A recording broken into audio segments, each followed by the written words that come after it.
What's up, everybody? You know it's JJ Buckets, and you know that can only mean one thing. It is time to talk basketball. I made it. Man, that's talent right there. Don't hate the talent. That's not talent, that's luck. I don't think that's luck. Now, for today's video, I thought I'd take a 1-week hiatus from all the draft videos and do another type of video for this offseason regarding, obviously, possible trade targets for the Raptors to pursue.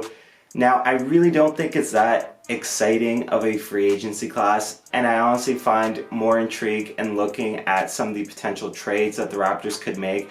But before I get into that, I just want to be perfectly clear about the fact that I personally am more interested in the Raptors taking the patient approach with rebuilding the roster and retooling it and putting it back to a contender in the future. I would rather see them build through the draft and take their time a little bit here. But if Masai Ujiri and the boys decide to be aggressive this offseason and they decide to, I don't want to say swing for the fences, but opt for a more quick retool, I think these are some names that are potentially worth looking at. Before I get into the 5 names I want to discuss today, I want to give an honorable mention, I guess, to some names that I've discussed previously on this channel.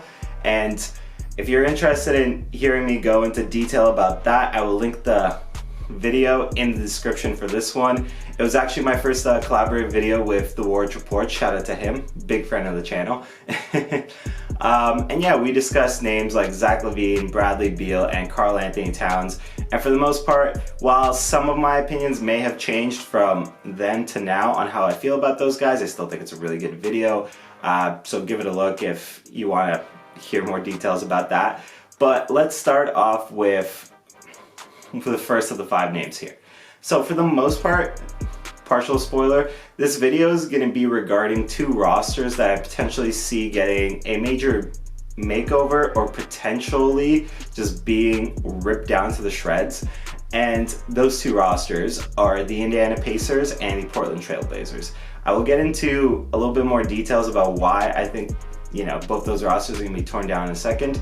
But for the most part, the first name here that we're going to look at is from the Pacers. We are going to look at Miles Turner. I think Miles Turner is one of those players that can fit on almost any roster in the NBA because I do think his skill set just translates well over to any team.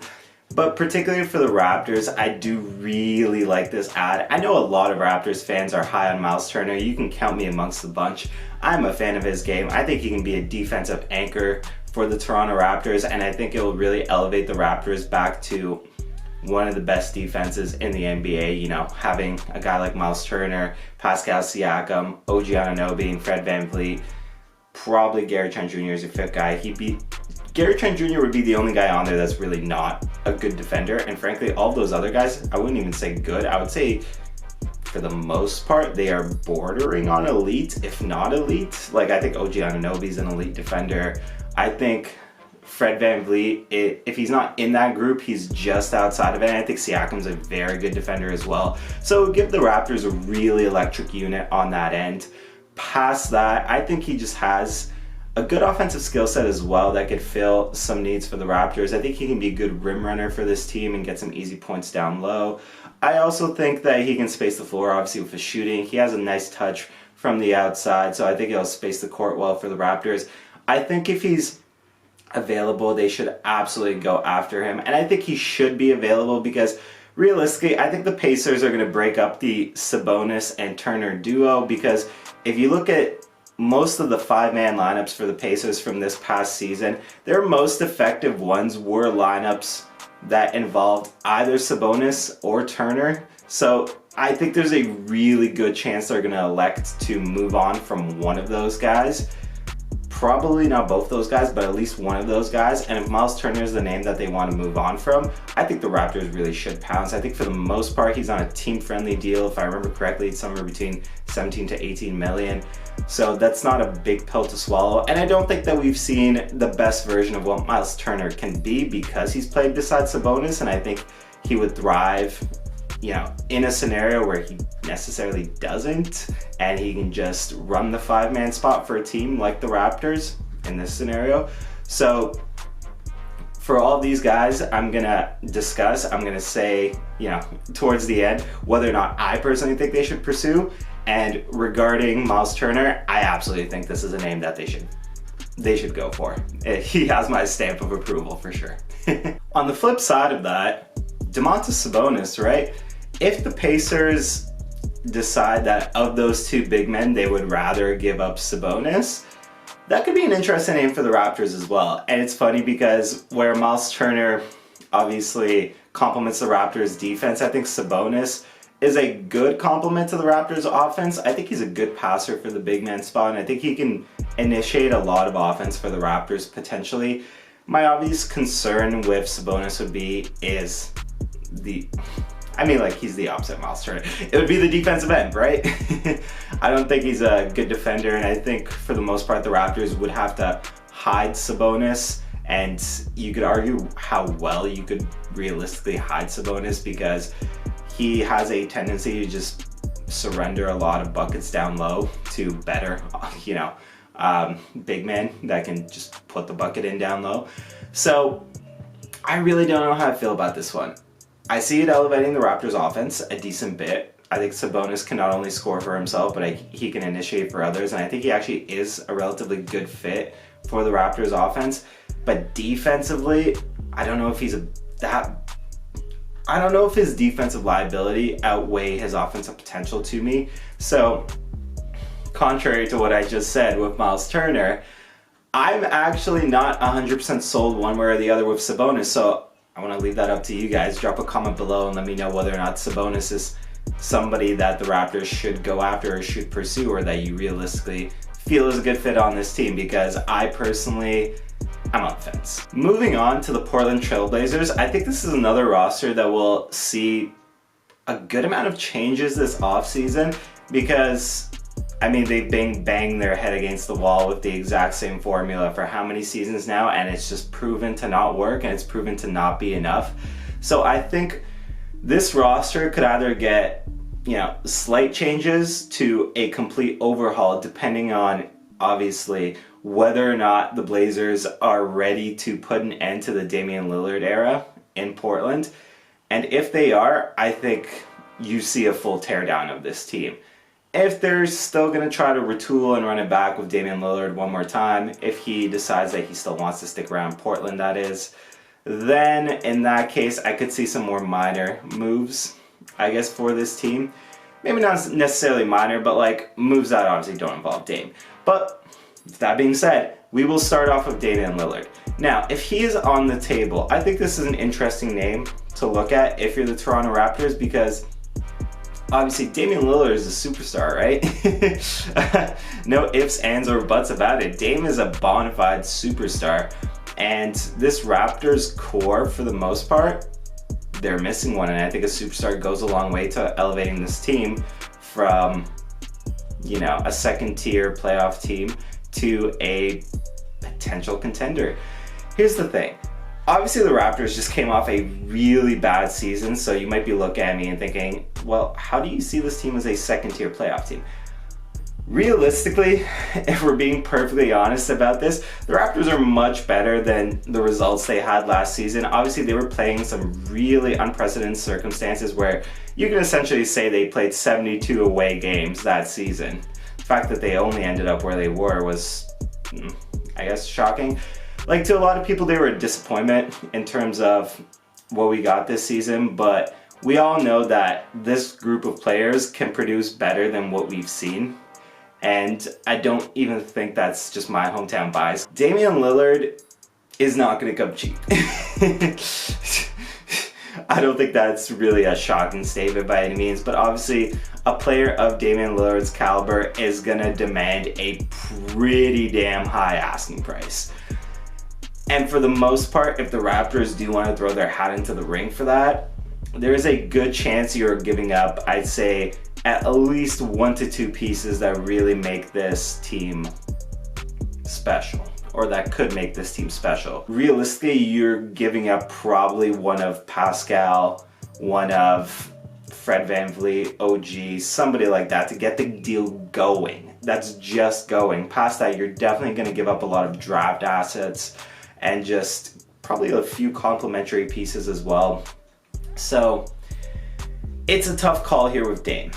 Would I lobby for the Raptors to pursue him? I'm going to say yes with an asterisk beside it. I'm going to say yes if you can secure him for, and this sounds so stupid considering that he's a superstar and the asking price is obviously going to be steep, but if you can secure him for a asking price that doesn't lose you at least two of your core three, being Pascal, OG, and Fred VanVleet, yes.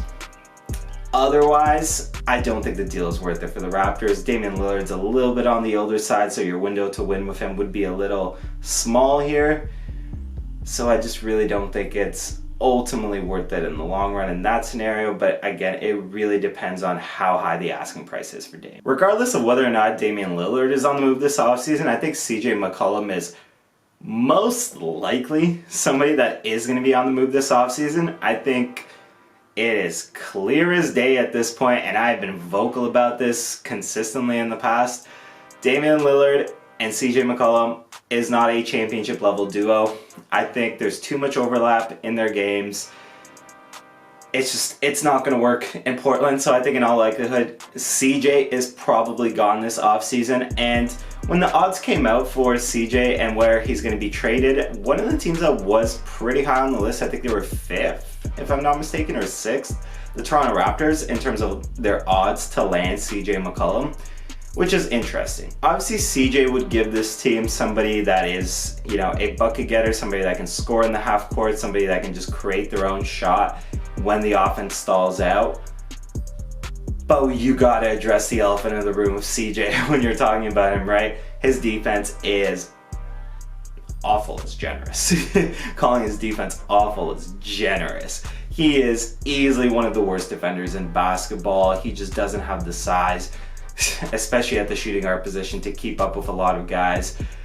And you can't even really hide him that well on defense, I think. He's an awful defender, and he brings down that unit in any scenario. So when it comes to the Raptors potentially trading for CJ, I would lobby no. I would say don't do it. I don't think CJ moves the needle for the Raptors on the enough with his offense to make up for his incredibly lackluster defense, that ultimately it's just not worth whatever the asking price is going to be, especially because, yeah, CJ isn't one of the biggest stars in the league by any means, but he's still relatively considered a star player, so there will be a decent asking price on him. Plus, if it's the scenario where Portland is holding on to Dame and just trying to move CJ, you know, to retool the roster, they're probably going to want a really good player back, you know, to complement Damian Lillard in a potential title dream, I guess, title chasing, you know what I mean. And in that scenario especially, hell no to that trade. The last option I want to talk about here from the Blazers is Jusuf Nurkic. Now, this is an interesting one because similar to Miles Turner, Nurkic comes on a really team-friendly contract. Again, I don't remember the exact numbers off the top of my head, but I think it's around like 12 million. And he's a pretty good center. He's obviously dealt with some injury problems over the past few seasons, so there is some concern in that regard. But when Nurkic is playing, Nurkic can be a beast of a scorer down low at the center position. He's obviously a good rebounder, which would help the Raptors a lot in that regard. And he's a pretty good defender. And he's not exactly known for stretching the court, but he's at least knocked down some threes. So maybe in a system where that's more available to him, the Raptors coaching staff can really work on that with him, and he can at least become a decent stretch the court option. Not a great one by any means, but at least not a liability out there. So I do think there's some potential with that one. And in this scenario specifically, I would imagine Nurkic would be on the block if the Blazers are doing that full teardown that I was talking about, where, you know, they give up on the Damian Lillard era, so they ship him off, they ship off CJ McCollum somewhere, and they, in all likelihood, are shipping off Jusuf Nurkic to a team. And if it's that kind of buy low scenario, I think the Raptors kicking the tires on that trade isn't really a bad idea. I think it won't take a lot to get Nurkic here, and like I said, it's a very team-friendly contract, and even if you want to opt out from it, I believe it'll only be for 1 year, so you'll get that cap space back. So in that scenario, yeah, a trade for Nurkic pretty much has my seal of approval. So that does it for me. What do you folks think? Which of these names is your potential favorite? For me, probably it'd be Miles Turner, because I think he fits either the plan of the long-term rebuild or the short-term retool. I use the word rebuild loosely, but you know what I mean. I personally really like him. But yeah, comment below, tell me which one of those names that I've thrown out there today is your favorite, or throw out any other names that you think might be available this offseason that you think the Raptors should take a swing at. Obviously, the Raptors are gonna have cap space, and they don't necessarily have to use that cap space in free agency. They can use it in a potential trade to acquire somebody that they really like, with obviously the extra room that they're gonna have under the cap. I think, frankly, that would be a much better use than a slightly underwhelming free agency class at this point.